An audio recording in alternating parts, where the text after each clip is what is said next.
Hi, fellow geochemists and geochemistry enthusiasts. Welcome to Geochemist Tea, the only podcast for people who love geochemistry with a side of tea. Our mission is to inspire aspiring geochemists and to introduce our listeners to niche geochemistry topics.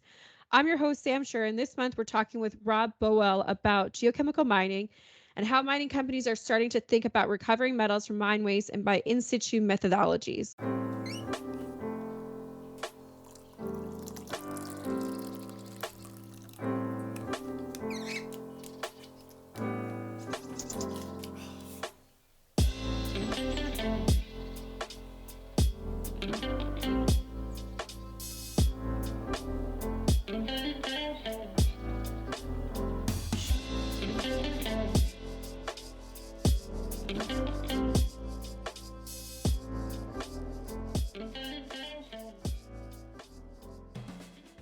Rob is a corporate consultant at SRK Consulting. Rob, welcome to Geochemistry. Thank you for the invite, Sam. And I have my tea here. Excellent. And for those of you that will not know this, me and Rob have been now talking for about 50 minutes about things that just don't even matter. So thanks for chatting. Rob is a geochemist with over 30 years of experience spanning industry to academia and environmental geochemistry to process engineering.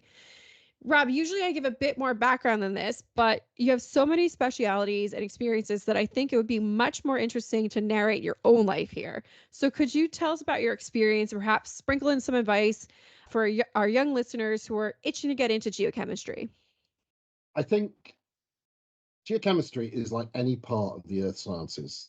The most important skill is the ability to observe. And the second most important skill is to get out in the field and watch geochemistry in action.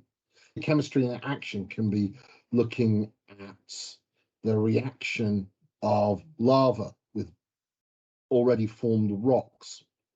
It can be looking at dispersion of a gas within the atmosphere or the weathering of rocks on the coast by seawater. It could be going to a geothermal hot spring and looking at the sediments, which are the basis of many mineral deposits to form. It can be walking in the mountains and observing the differences between rocks from their colors to the crystals and the minerals which form them, to looking at what kind of lichen dominate on one rock type over another. All of these are various aspects of geochemistry. And that field observation is the basis by which we understand anything in earth science. And so that's the most critical aspect, I think. And obviously with that is look at the minerals which form these rocks. And to do that, you need a good hand lens. So I'd tell any geochemist to get a good hand lens and look at rocks through it. That's some good advice. I can't say that I ever forget my hand lens in the field, but I don't think I appreciate it as much as you have just described, which is strange considering how much I work in mineralogy. There you go. There you go. Oh, and buy a good book as well in geochemistry. That's always very important. Oh, yeah, I have lots of books. I won't give you a plug because there are so many good books out there in geochemistry that are worth reading. What's your top two? So the top two that I own, I've got an original version of Goldschmidt's book on geochemistry in 1934. And then the other one, gosh, it's very hard to say. There's just so many good books out there. I like Posma and Appello, Introduction to Groundwater Geochemistry. Drever's book on natural water geochemistry is an excellent book. Pete Williams' book, Oxide Zone Geochemistry. I could read that like a novel. It's so well written and is written as much for enthusiasts in mineralogy as it is for geochemists. And if you're a geochemist and you can't be inspired after reading his book, then you're in the wrong science. Don Langmuir's book on environmental geochemistry is so much more than just saying environmental geochemistry.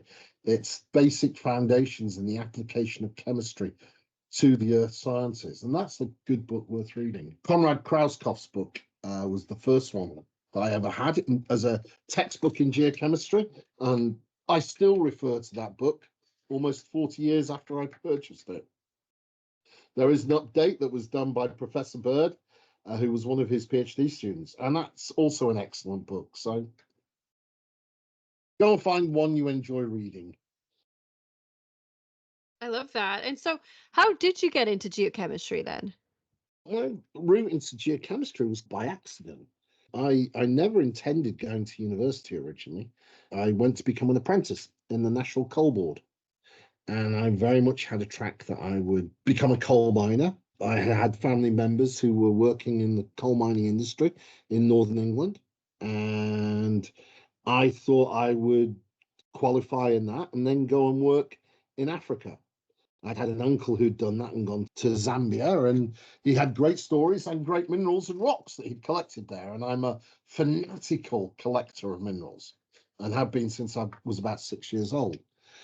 So I was following that path. We had a strike in the UK, and that really was the end of me going into the coal mining industry. So I had to look to do something else. And so I applied for various courses. I thought I might do mining engineering, but the university that I applied to for that had to cancel the course because it had so few uptake. And I was given the offer of becoming a civil engineer, which I really didn't feel inspired to do. And so I ended up selecting chemistry and geology as a joint honours degree at Manchester. And I was very fortunate that I had as a tutor Jack Zusman, the DHZ mineralogy fame. And because he used to tutor the joint honours students, which whittled down to me by the end of the first year, I was given a lot of his time. And he was a charming, consummate academic who inspired me to look further into mineralogy in particular, but also into geochemistry. I had some excellent lecturers at Manchester University, like Richard Patrick and John Essen, who opened up geochemistry as a topic. John Wadsworth, who was a volcanic petrologist, who would provide papers in igneous geochemistry to me. And I had lecturers there who went that extra mile, who, if you were interested, would provide additional information, would provide access to the laboratories when I had minerals that I couldn't identify. They would organise for me to use the XRD, the SEM, and that's as an undergraduate. And so I was very fortunate that I had those kind of inspirational teachers. I left university with first class honours, and I ended up going to work for a year or so in the mining industry in Southwest Africa, as it was then, Namibia. And then from there, went applied for and got accepted for an MPhil course, which converted into a PhD at Southampton University, where I was able to study the geochemistry of the supergene environment, focused particularly around gold, but also around the ideas of sulfide oxidation and tropical weathering, groundwater geochemistry. And that really became the basis of, and still is the basis for my research interest. And it's the application of that geochemistry to problems, to mining projects that I still enjoy today. And post PhD, I got more involved in applying mineralogy and chemistry in a processing environment, initially at a smelter and then with heap leaching, and then into geometallurgy or process mineralogy, as we used to call it. Not quite as sexy a term as geometallurgy. And I've been very fortunate to work in the mining industry for the whole of my career with various mining companies. And for the last 28 and a half years with SRK Consulting and seconded to various mining companies and being able to have long secondments so that I've had the opportunity to live in different places, different cultures, and learn a great deal from the people who were my hosts. That's So perhaps fascinating. another lesson to aspiring geochemists is don't be afraid to travel and Don't be relish afraid every to say yes. opportunity of it. If some of the Interesting. situations are hair raising. I guess what's really interesting right now is this dichotomy because there's this whole thing where we have such a low enrollment in geology, in geochemistry, and people are like, what's the future of mining? But then there's also this part where a lot of the listeners of this podcast are very much so like, how do I become a geochemist? How do I get into the field? How do I get hired? And so just with your experience, besides having a good hand lens, is there anything that you can recommend to them for ways that they can really break into geochemistry and find employment as such? The foundations of geochemistry are very much embedded in physical and in organic chemistry. So if you don't enjoy empirical chemistry, geochemistry is probably not for you. If you're looking for a degree course to do, there are very few undergraduate geochemistry degrees, but certainly there are some very good honors chemistry and geology courses which are worth taking. There are many master's options in geochemistry, both by tuition and by research.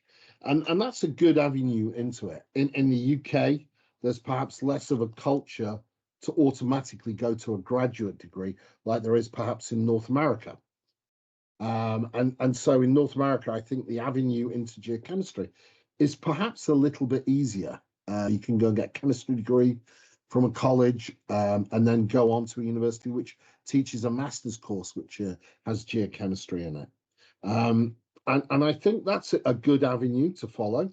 I didn't do it, but I think perhaps if I had my time again, I would actually look to do a master's degree. I did an MPhil, but it was by research, and I did it as a transition to PhD. I think I lost a lot by not doing a master's course that was by tuition focused on geochemistry. I think my undergraduate degree course was good, but I think I could have been better had I spent that extra year.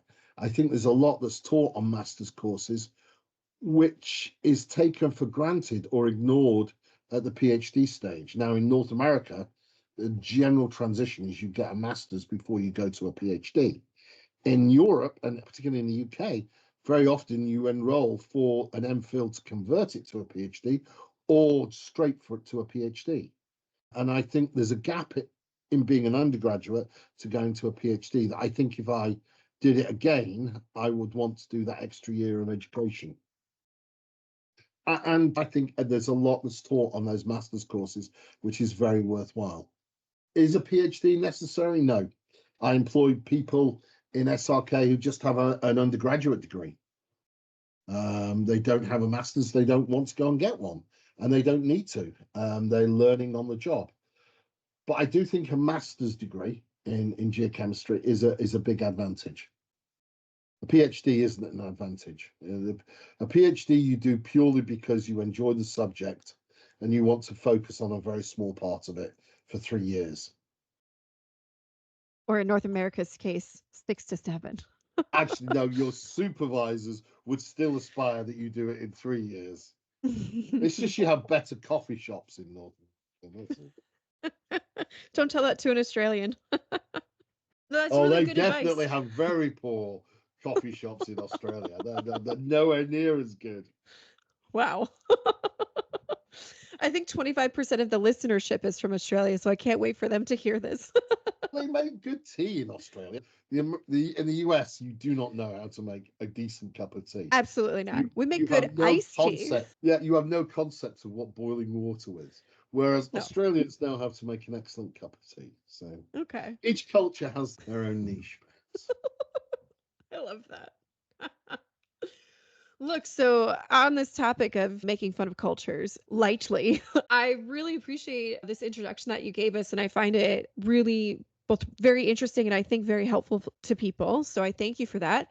Now it's time for my favorite segment, which is tea time. And right now, speaking of tea, the kettle is hot and it's time to spill. What have you brought to us? So you asked for a topic, and what I think the geochemists should look at is our ability to help the global metal cycle. There's a lot of discussion in current society about recycling, about good stewardship, about being sensitive to the environmental footprint that we all have, not just in the extraction industry, but globally as a society. Historically, societies have executed mines very poorly in the belief that there's always more land, there's always a green field somewhere else. And so we've left a legacy for ourselves, not just of areas which are contaminated, but also areas of potential. There are, in my 30 odd years, I've known of 2 mines which were closed because they were completely exhausted of ore and there was no trace of mineralization left in them. The rest have stopped working for many other reasons. It could be economic, that the ore that remains is no longer rich enough in grade or is more complicated to be mined or processed than the metal value will support. It could be environmental, that there was an impact to the environment and society, local society, put pressure to close the operation down. A good example would be the current politics in Ecuador and Panama, which is against mining. And so there's a very modern mine that wouldn't impact the environment, that had incredible investment put into it to design it so it was sensitive, so it was efficient. And because of politics in Panama, it's been at least temporarily shut down. And that's a mistake because it should learn from the past. We have opportunity with modern technology to go back to many of these older mining areas and remine not just the ore that was left in the ground, but also the wastes. And not necessarily just for the commodity of interest. It could be for the waste material, which now has economic value. A good example is today I was talking with colleagues about a possible bauxite project and the red mud, which has been built up over decades at this particular bauxite facility where it's being processed. Now, red mud is often given as an example of wasteful mining, that there's large volumes of waste produced from it. But actually, this particular red mud has been identified as being very rich in scandium, gallium, rare earth elements, and also lithium. Remember, this is a tropical weathering of granitic rocks. So they actually concentrate many of the elements that we associate with granite as being anomalous. And so with modern technology, we're now looking at ways in which we can make more efficient use of that waste, mine it, recover valuable commodities, and then the waste material we produce from that, if it meets environmental standards, we can actually produce bricks from it because it's a clay-rich material, or we can dispose of it in a better engineered facility so that it's not a potential impact for the future. Whereas the current impoundment of this red mud is leaking, has contaminated groundwater, will continue to contaminate the area if it's left undeveloped. And importantly, it's sterilized a portion of land in a land where there is a very high growing population and a need for more land. So by cleaning up these mine sites, by stabling the waste, by correctly closing any mining facilities, we can free up the land as well to be used again for agriculture, for recreation, for housing, for multiple uses. And so by looking at the nature of wastes and looking at the demand for land or the demand for water, we can actually reuse the legacies of the past. And I say the water because, again, society is growing. In many parts of the world, we have climates which are becoming more arid or semi-arid, more seasonally dry. In many of these places, there are bodies of water within old mines, be it as a flooded underground mine or as an open pit. That is a resource, that water. Now, it might not be the quality of water you would like to drink at the moment, but by using the technology we have, we can treat that water, we can remove salts. That could include potassium, which we need for fertilizer, or phosphate, or nitrates. It could include removing sulfate that we can make use of in fertilizers. And we can make use of these materials and at the same time reduce the environmental footprint of these old mining operations and make them more efficient. And in that way, over a period of time, we can reclaim the land, we can redevelop the land around the mine site, and we can either recover it back to nature, or we can make use of a brownfield site for society for some other purpose. And so when we look at the idea of mining old mine sites or mining mine waste, there are multiple benefits that come from it that all affect that bottom line that people like to talk about. It's not just the value of the historical commodity.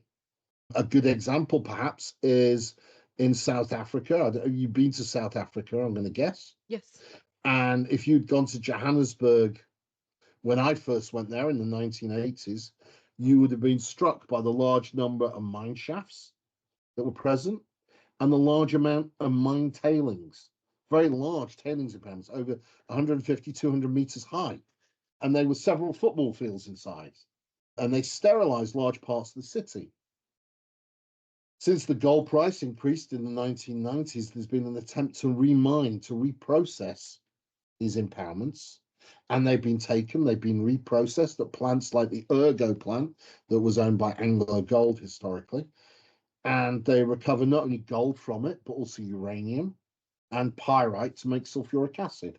And at the same time, they're able to clean up the historic tailing site and take the residual material that's left and place it in a modern facility that isn't going to fail, that isn't going to contaminate groundwater, and can be at some point closed, as some of them have already, recovered and turned into municipal parks or light use around the city. And so the actual physical appearance of Johannesburg as a city has changed enormously over the 35 years that I've been going there, almost 40 years now I've been going there. And so that's an example of a very positive example of how we can restore mining areas and make use of the facilities that are there and make use of the benefits which are there. And this isn't just mines we can do this at. There's many chemical plants, historically, chemical plants which we use to preserve wood, to make furniture, and used a combination of copper and chromium and arsenic to treat the wood so that things like wood beetles wouldn't attack it. Those sites are heavily contaminated. Many former chemical plants have been abandoned and their sites are heavily contaminated. We can identify metals of value on those sites or chemical components. It could be potash or fertilizer, and we can recover those and at the same time clean up the land so that we can restore the environment and make better use of it as a society. And as our population continues to grow, I think these ideas will become more important. Yeah, I've heard of, and I don't mean to not address any of the other universities that are doing research into this, but I've seen papers, University of Colorado, University of Arizona, Universidad de Chile, where these are active, particularly for the critical metals situation that everybody's pursuing right now with the reprocessing of old tailings and looking for this. I've heard of all of this, and it's very interesting that you're bringing this up right now because I think it's such a good point for people to become more aware of, and definitely for investment. For the little that we can do from this podcast here, it's a really great point. And as you say, there are a large number of groups working on this. I think my frustration at times is the immediate responses are recovering rare earth elements. Yeah. The only thing rare about rare earth elements is an economic concentration of them. They are everywhere in nature. Almost every mineralizing system has concentrated them to some extent.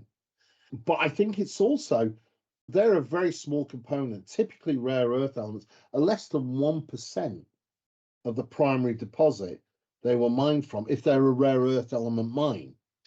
And it's the rest of the material that we ignore. For example, while we're talking about rare earth elements, often the waste from a rare earth element is a carbonatite rock. That could be 40% or more nepheline, which is actually a good substitute for calcite in cement. And it has the benefit that when you make the cement, you're not releasing lots of carbon dioxide into the atmosphere. It also has azurine in it. Now, azurine is a pyroxene mineral, as you're very aware of, I'm sure. And if we add some of this to the cement, we actually create a cement which is very tolerant of high temperatures. So we can use it in, say, an electricity plant. And we don't need to mine asbestos, which has obvious environmental impacts. And it can act as a retardant to flames. So we could use it for cladding on buildings instead of ones which are made out of plastics, which only add to humanity's impact to the environment. So there are many natural materials on these sites, which, if we're a little more creative and we look a little bit more at the mineralogy and the chemistry of these, we could successfully recover and use as very worthy substitutes for synthetic materials that we produce as a society, which actually cause problems. We could recover barite from tailings associated with zinc and lead deposits for drilling muds. We could recover fluorite from there to produce hydrofluoric acid or for optical purposes. And so I think the change that I would hope we'll see in the next generation of geochemists is when they come to look at a mineral resource for a given mining project, it won't be cast as a gold project or as a copper project, but we'll see it more holistically as a potential chemistry plant, and that we'll look to recover all the value from an ore first time round rather than going back and dealing with the tailings, and use as much as we can for benefit of society. And if that requires that commodities should cost more so that we can be a more frugal, more efficient, more sensitive society, then I think society should pay that price. As we grow in population, I don't think we'll have the luxury that the boomers had with their generation, that they felt there was a green field over the hill, so they could be wasteful. I think millennials, Gen Z, are much more aware of this than earlier generations and are much more concerned about efficient use of the world's resources rather than just banning the use of world's resources. It's an interesting point, but if we were to take the coal-powered stations, which discharge so much carbon dioxide into our atmosphere, and just build more efficient scrubbers to take the carbon dioxide and also the water vapor out of the discharge from them, then they wouldn't have an effect on global warming. We could recover those commodities. We could pump carbon dioxide into the ground to pump it into water. And if it's being pumped into an alkaline or a neutral pH water, it will form bicarbonate. It would neutralize acidic drainage. And we could start to make the most efficient use of the resources we have. We have ample coal resources in many parts of the world. It's not the coal which is causing the problem. It's the method by which we utilize it, which is the problem. And it's because society, by and large, is both selfish and lazy. So we're not prepared to put in the investment or the work to be more environmentally sensitive. It's very easy to blame fossil fuels for the ills of our planet, but it's not fossil fuels which have caused, they were here far before we were. It's humanity's laxatirical use of those resources and our very poor engineering, which is impacting our environment, and the fact that there's a large number of us on the planet now. I heard a lot in what you just said, but I heard mostly that we can blame engineers. No, I wouldn't go that far. That's probably very true. We can blame engineers for many things, but engineers only do what society asks them to do. And society wants cheap engineering. We want cheap goods. We want cheap power. And because of that, we as a society govern those shortcuts over the last 50 to 100 years of urbanization of our species. And we have caused these impacts by our laziness, by our selfishness, to have things as cheaply as possible. And if we can't get them in our neighborhood as cheaply as possible, we're prepared to pay the cost of having it shipped from the other side of the planet where things are not so mined with environmental sensitivity or good stewardship.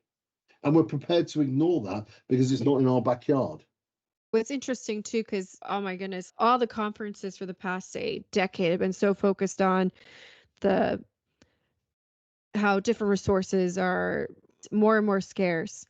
But it's interesting to think of alongside of that, having sessions talking about how the mining industry can direct society in this way towards not just necessarily this mythical, at this point, greener future, but being more responsible so that we can work with also what we have and making our standards higher. You bring up so many things that are so complicated because at any given point, there's so much economics involved. And as you rightfully point out, everything is about how do we get this cheaper, but changing the view of society and not just how they view the mining industry, but also us as the mining industry demanding of them these things, these different points that you bring up, I think poses a great challenge, but also something that perhaps us as millennials and people below the Gen Z, our amigos, as something that maybe that we can achieve. So it's all very fascinating. And I don't think that I've ever I'm very quite looked at it that confident. way. I'm very confident that you will. I'm very privileged to say I'm a father to four who actually count as millennials. And I think they do have a different view than my generation, Gen X, have, or previous generations, on how to conduct their lives. They're more in tune with a balance between work and life.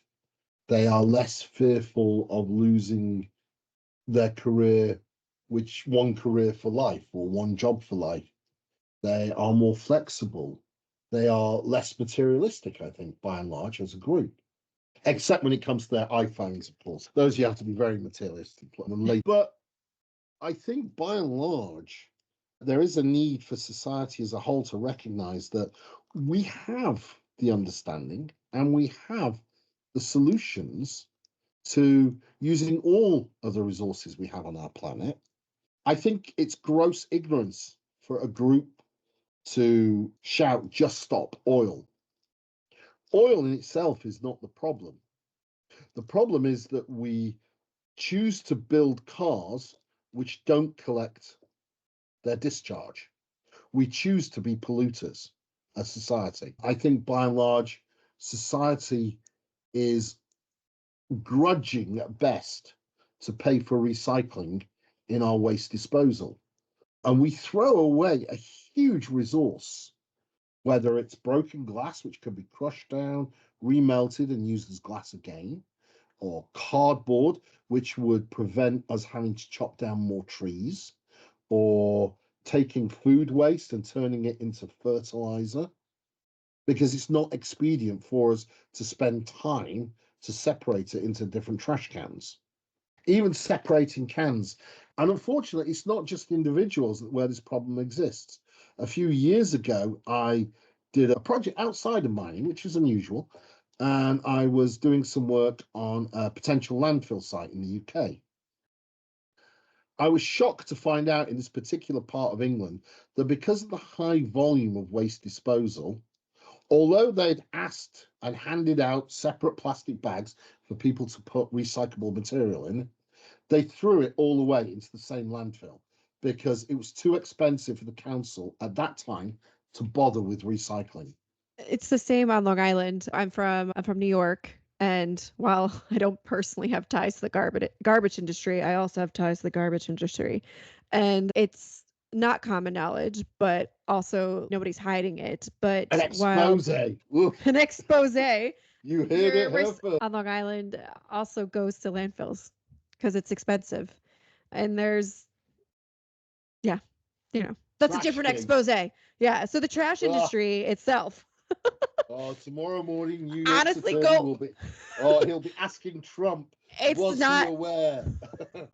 Trump is not of the correct ethnicity here to know the answers to this, but He'll be but blamed for it. Don't worry. yeah, there's an expose for sure on Netflix or Hulu about this. But yeah, the New York garbage industry.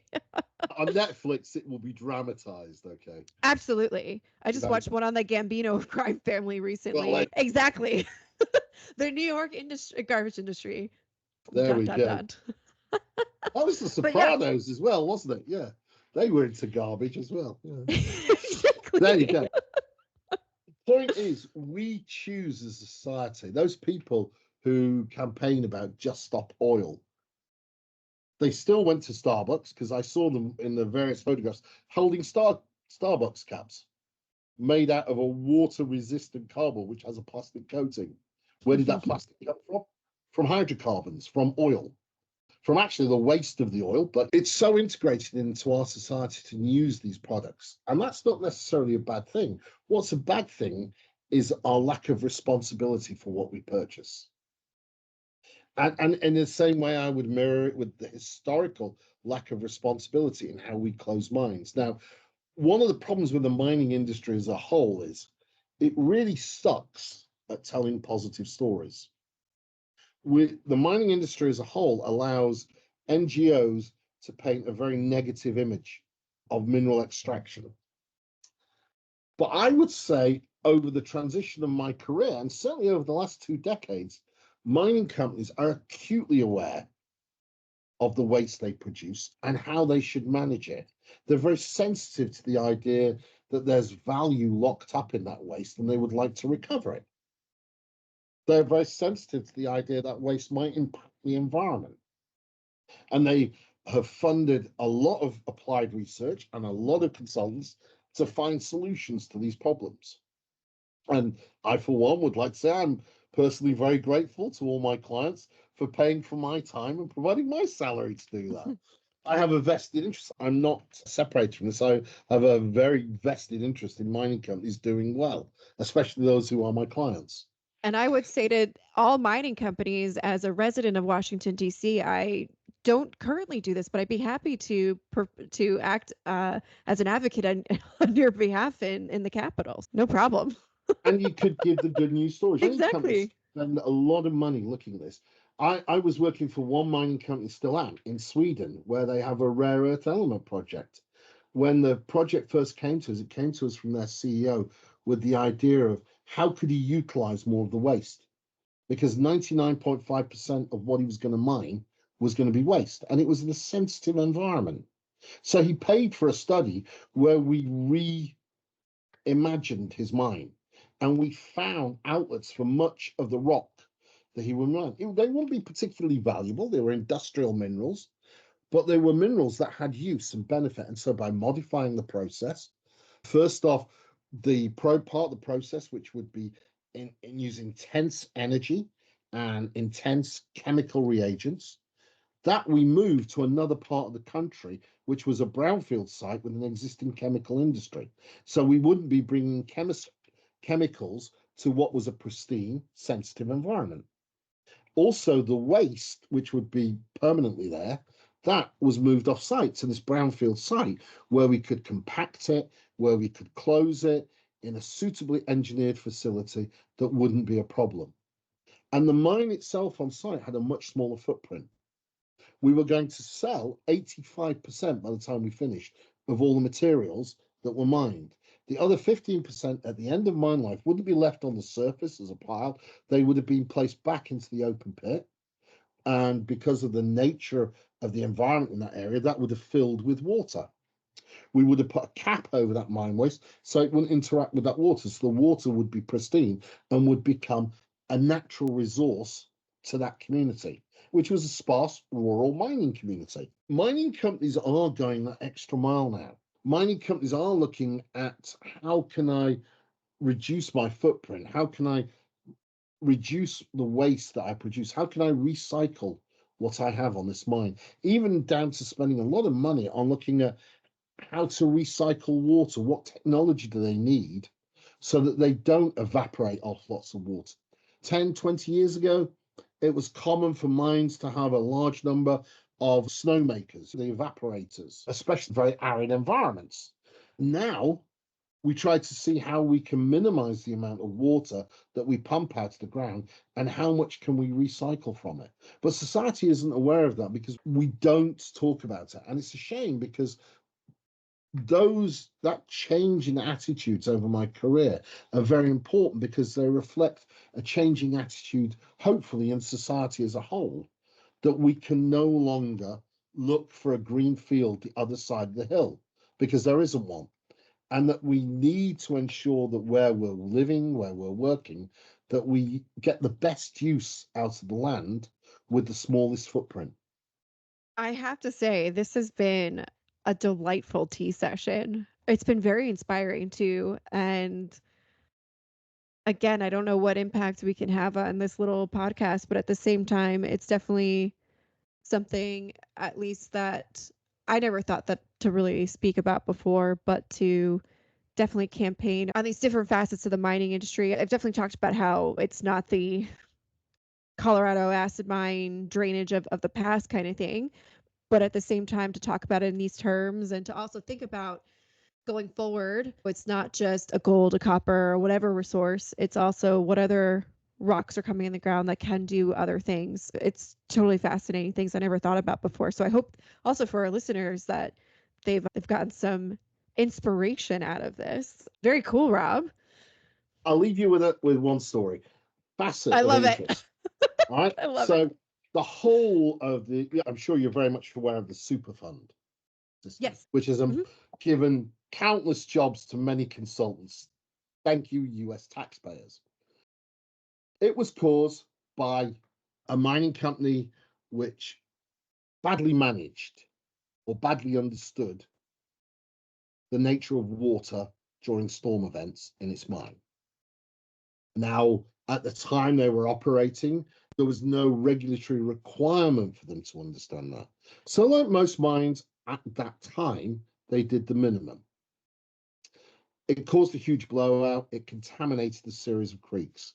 Now, in their defense, the names of the creeks it contaminated, like Dead Man's Gulch, Alum Creek, there was a name the old timers gave these names to these creeks. It was common because of the nature of the rocks and the presence of mineralized rocks in those areas that when there was storm events, these things happened and impact happened. Superfund came along, and the best that the Superfund project could come up with was basically produce a sludge, which they put into a truck and they drive back up the hill and they dump in an open pit.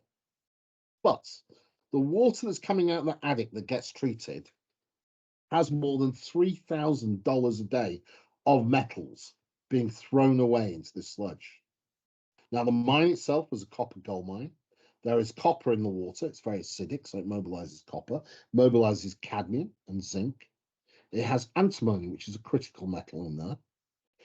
It has rare earth elements, which you already mentioned, which are also critical elements. It has rubidium and lithium. It has germanium in there.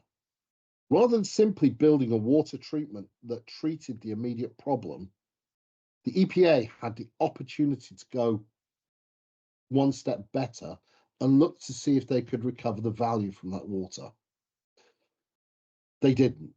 They mirrored society in that they were lazy and they tried to do things for the lowest possible cost.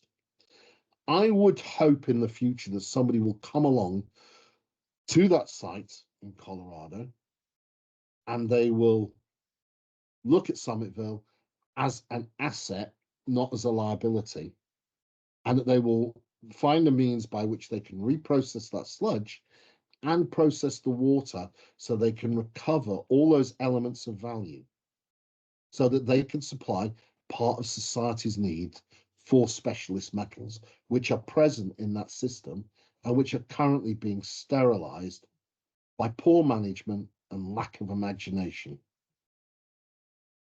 So, acid mine drainage in Colorado doesn't have to be just a liability. It can be a resource. And the key to that happening is geochemistry. Hear that, students? All right. I love it.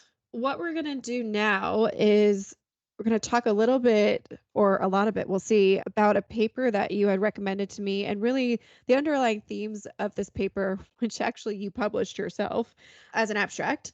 But it was definitely fascinating, especially since it's not usually something that I would read into. The title of this paper was called The Vadose, Nature's Gift to Mine Closure. And I think just to start, could you just take us through really the title of this and really what the paper goes on to talk about? And then from there, we'll just discuss. I've got to correct you. So I didn't publish it myself. I consider it a full paper. It was 14 pages.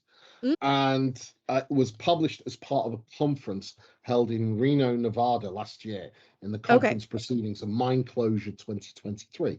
Again, the mining industry sponsored that conference. A very good friend of mine did an excellent job organizing the conference, Jeff Parsley, and he's a guru in mine closure himself. And so they pulled together extremely good conference with people coming from all over the globe to talk about issues related to mine closure, and not just is there a problem, but more importantly what the solutions are and how the industry and how society should both approach the idea of closing mines and what to do with them as a legacy. So Jeff very kindly invited me to be a keynote speaker, which meant I could pick any topic to talk about, and he wanted it, one of them, to be lent towards geochemistry. And I thought I could talk about all the problems that come out of a mine, but really what I wanted to talk about was the solutions. And one of the solutions is actually a geochemical one, and we as human beings have nothing to do with it. These are natural processes by which metals are limited in their transport in the environment. Now, if metals weren't limited in their transport in the environment, we would never have had all these ore deposits in the first place, because that's how they form, by becoming trapped or enriched in certain areas. So this paper is looking at the zone above groundwater, which is the one that we mostly interact with as human beings, where we farm, where we live, where we grow crops, where we have our animals, often in very arid environments where they recover seasonal water from. And within this zone, it's an active zone of chemistry in which chemical elements can be both mobilized and also trapped. And so this paper goes through the various processes that we can look at. It starts with very simple ones like neutralization, which is where you have a very acidic water that can mobilize metals, that contacts a rock, which has minerals in it which are very reactive with acids, such as calcite. And so it precipitates them out.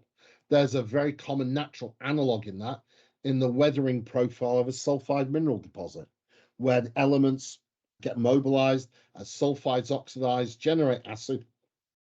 They react with minerals, be it carbonates or silicates, and precipitate out their loads to create zones of supergene enrichment, which historically were the bonanza ores that were mined in the 19th century.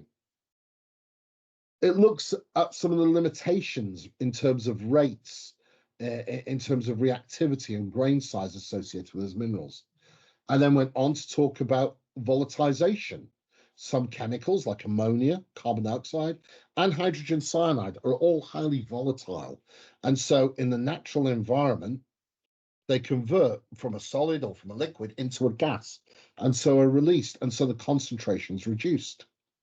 There's controls by biological processes.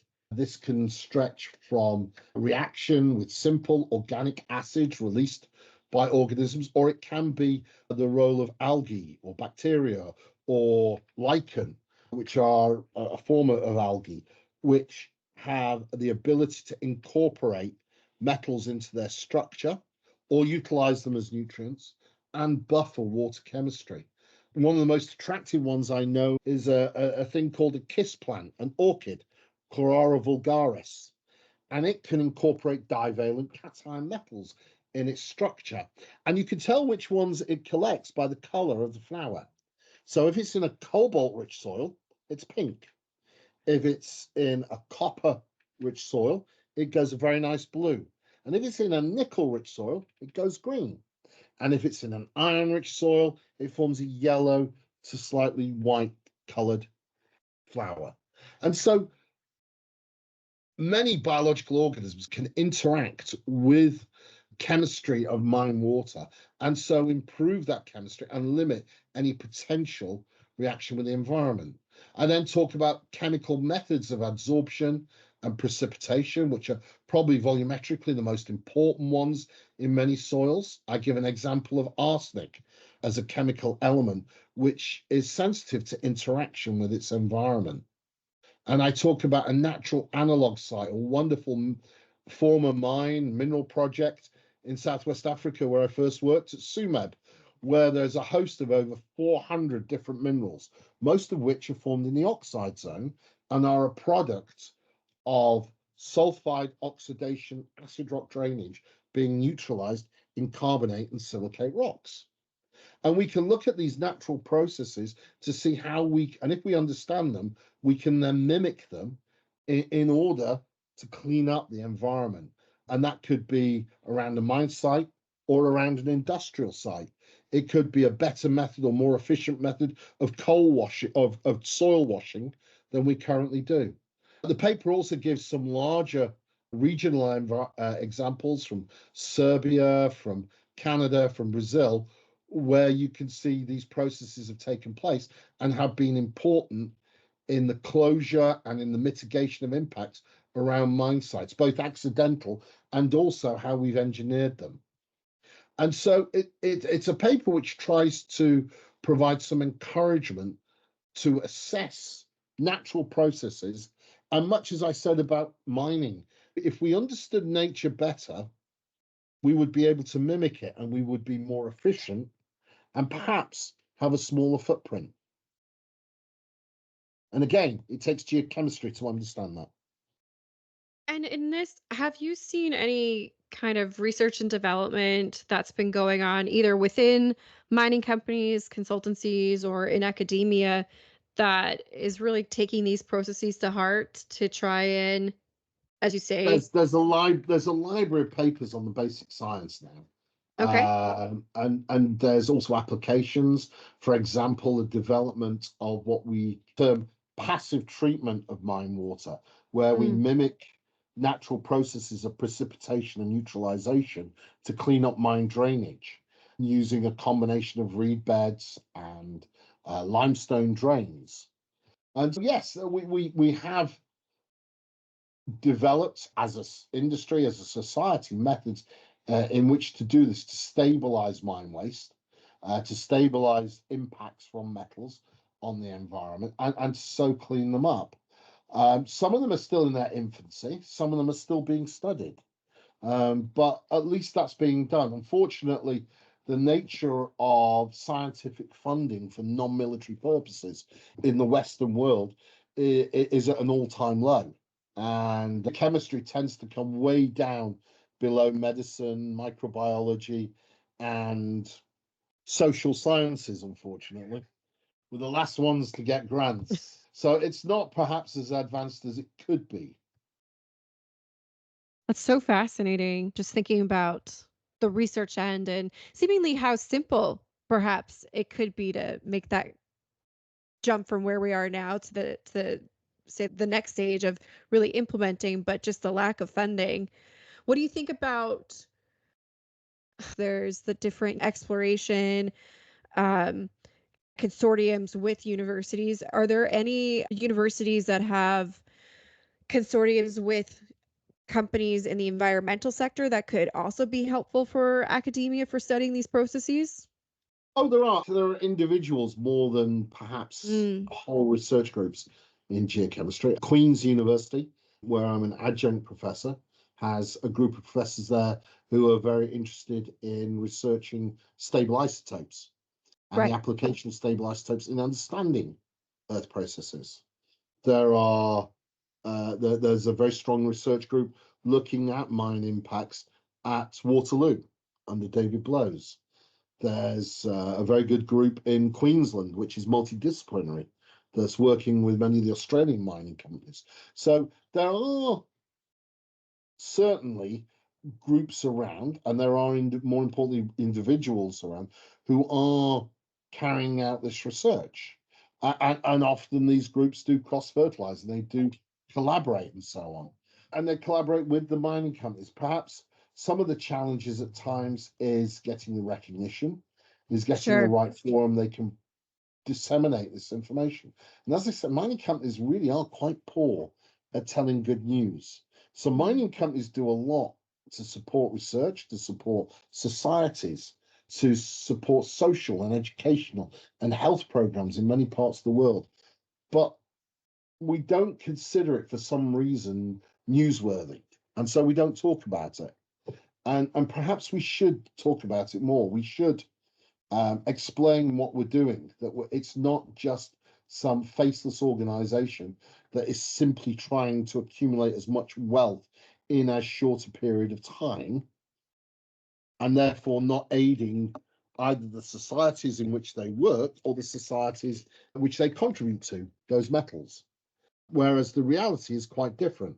And mining companies are acutely sensitive to the societies that they live and work in. And the mining employment model has changed very much over the last 2 decades. Whereas perhaps 20, 30 years ago, most of the positions on mines in developing countries were expatriates. Now, the majority of those people are from the local environment. They've gone to university. The mining companies have paid for them to have not only an education, but then employment afterwards, and they've risen through the ranks. And there are probably more mines in places like Africa and South America now, which are managed by locals rather than by expatriates. And I would say it's the exception these days to see an expatriate in those positions.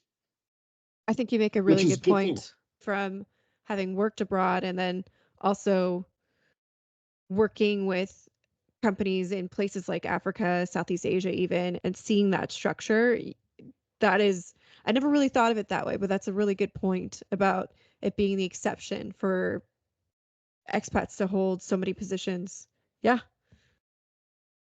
No, and I think it's this one thing where I think that maybe it's in mining companies, maybe are just so used to being on the end of, the battery. Exactly. Where they're just like, oh, if we just keep quiet, then nobody will notice us. And that's better than just saying, hey, look at how good we're doing now and pulling the attention back. But maybe it's just, we just really have to change that so completely at this point, because this isn't working for us either.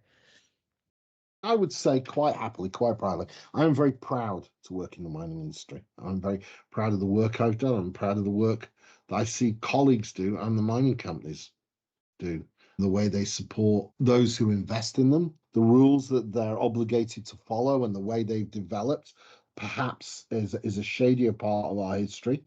But certainly, I would say the generation that are now employed within the mining industry fully embrace those rules and live by them. The way we support the communities in which we mine and those societies, the way we interact with governments on a fair but honest basis. Perhaps in times past, the use of brown paper envelopes to curry favor was an unfortunate practice. Now it's definitely a taboo, and mining companies would not do that. And so I think the industry itself is a very organized, very professional, very ethical industry. And really, I think you'd be hard pressed to find an industry which has gone through such a transition as a company. I know if you were to go into the food industry or accounting or even large multinational legal firms, how many of them have a CEO which has come from the parent company, and even a senior management team from the parent company in another country? Whereas in the mining industry, we're much more sensitive to having a senior management team and executives from the countries in which we're operating. And you talk a lot about the society part, which I find super fascinating. But I think also one thing that I find that I'm very proud to be part of the mining industry in as well is that we, while it is still very, somebody that works in the field, it is still very challenging, but we embrace technology in ways which I don't think is seen so much when I talk to a lot of other friends in different industries, right? If you're outside of the tech industry, I don't really see it being as applied as where we, especially I work more in the exploration and geomet space, and we're always looking for solutions to our problems, and we accept the fact that this isn't going to come from what we were doing even 10 years ago, and we're looking for ways to constantly innovate. And I find that's really telling of who we are as a culture.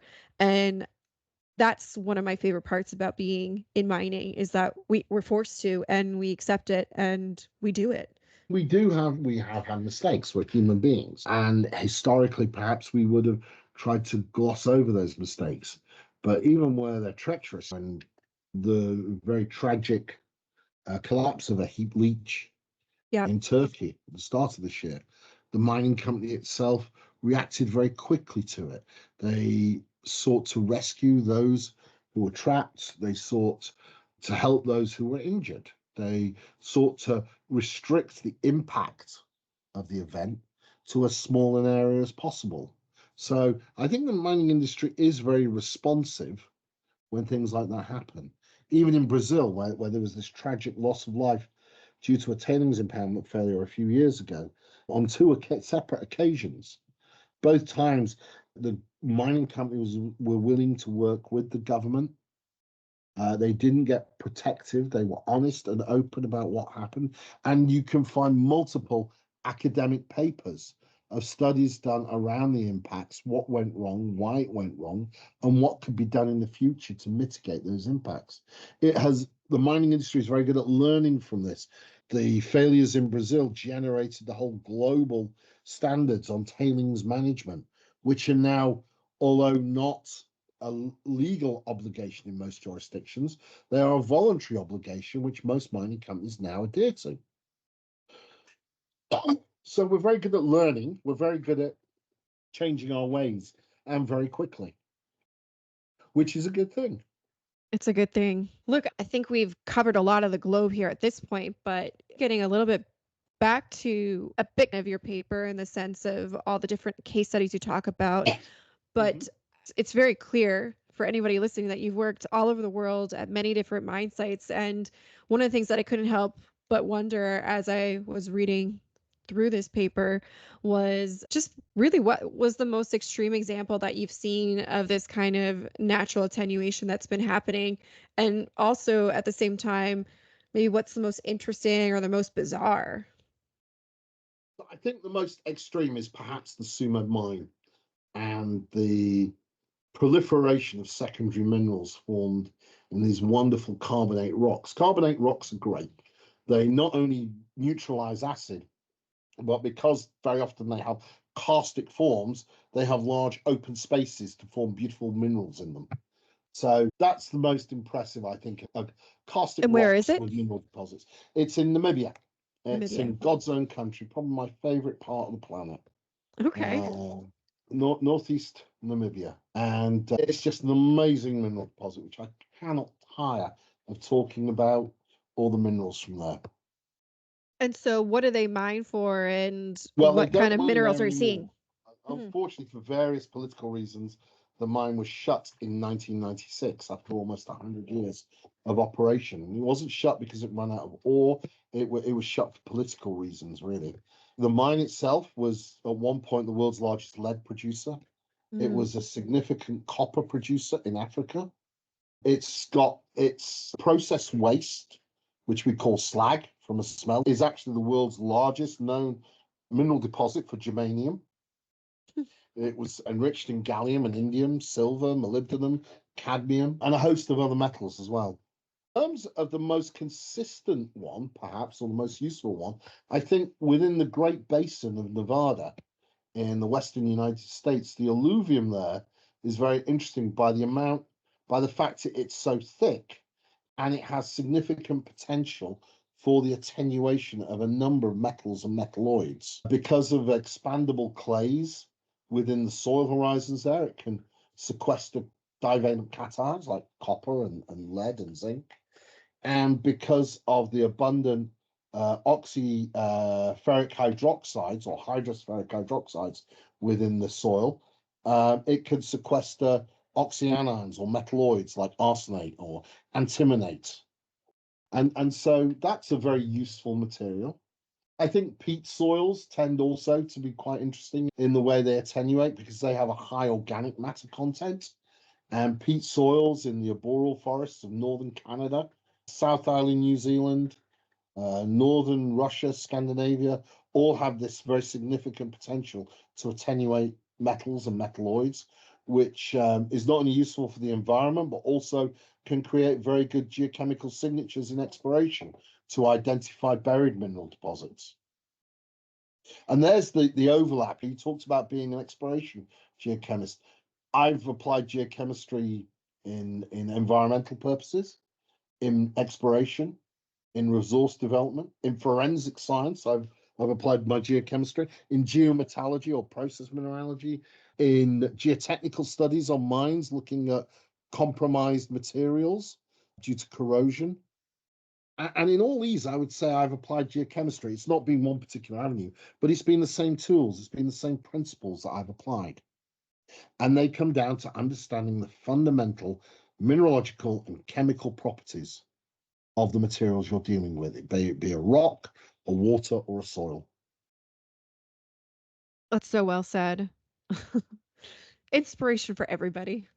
So, switching a little bit, but I've been working kind of adjacent to a mine closure project the last year. And this has been the first time in my career that I've done such a thing, as we've talked about all episode. But for me, really learning this over the past year, it truly is a fascinating science. So I was just wondering, you've been around for a little bit here, but really, what's been the biggest triumph in the application of geochemistry to this field, do you think?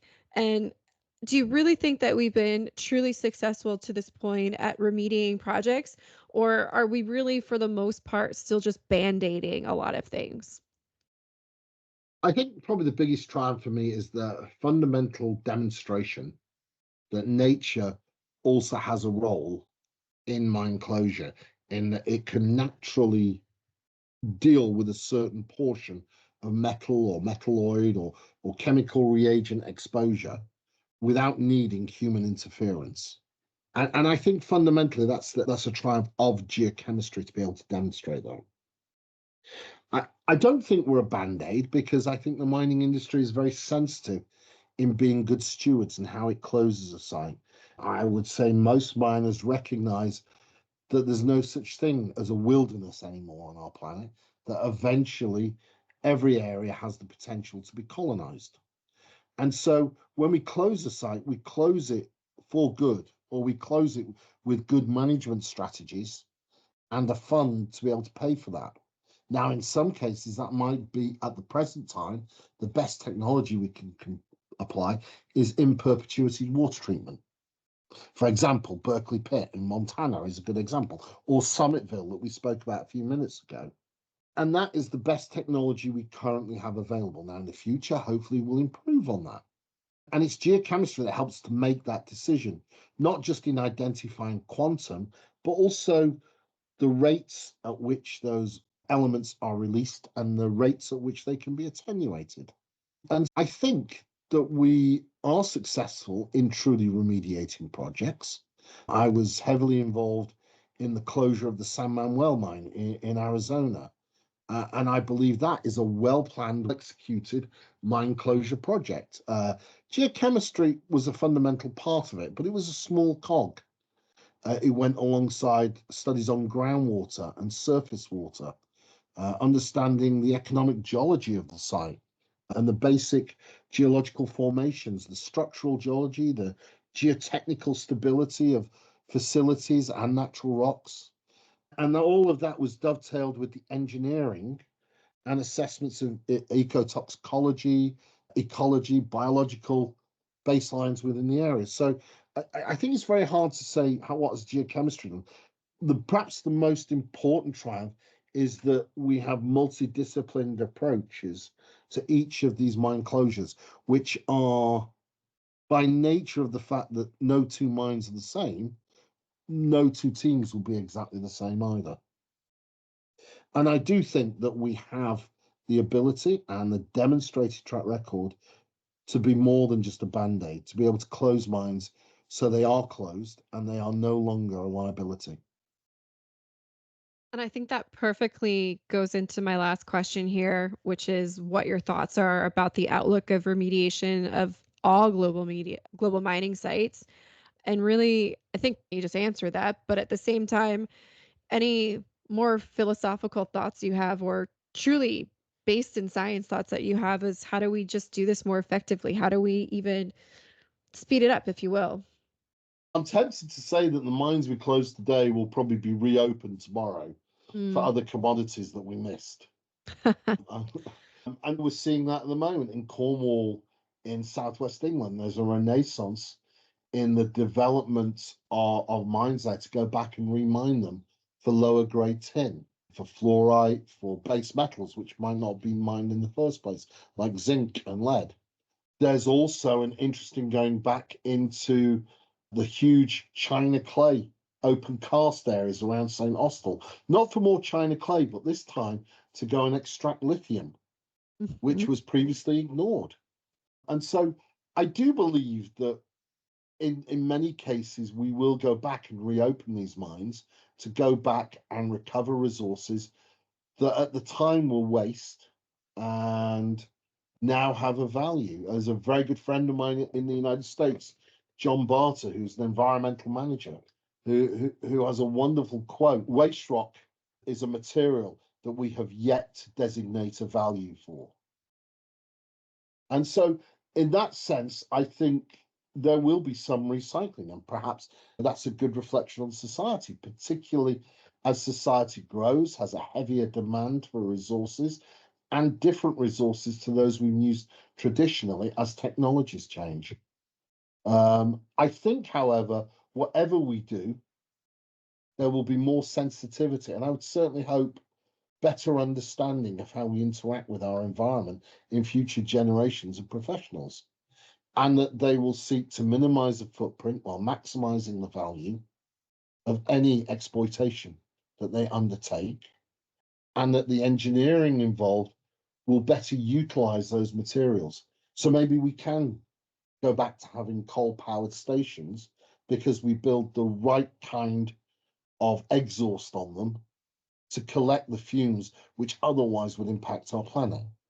That we will be able to engineer our engines to use those engines which will still require petroleum or oil-based fuels, perhaps aviation fuels or marine fuels. We'll use them better with better control, with less or no emissions. So I would like to think that in the future, we will be more sensitive and will be more knowledgeable. And a little less greedy, perhaps. You never know. We can hope. But look, I want to thank you so much for being here, Rob. And I really hope that you enjoyed talking about this on the show as much as I enjoyed learning about it and hearing a completely different perspective on things than I typically talk to people about. So I really want to thank you for that. And I want to thank everybody for listening to Geochemistry. Again, a big thanks to Rob for being on the show, dishing some tea, and talking about revisiting our mine waste and even really just how the future of mining really should start to look like in terms of including society in all of our different steps, really. So also thanks to our sponsor, LKI Consulting, and to It's Water and Coma Media for our music. And I'm looking forward to chatting with everybody next month. Thank you for inviting me. It's been a pleasure. And you owe me lunch when I next come to DC. I absolutely do.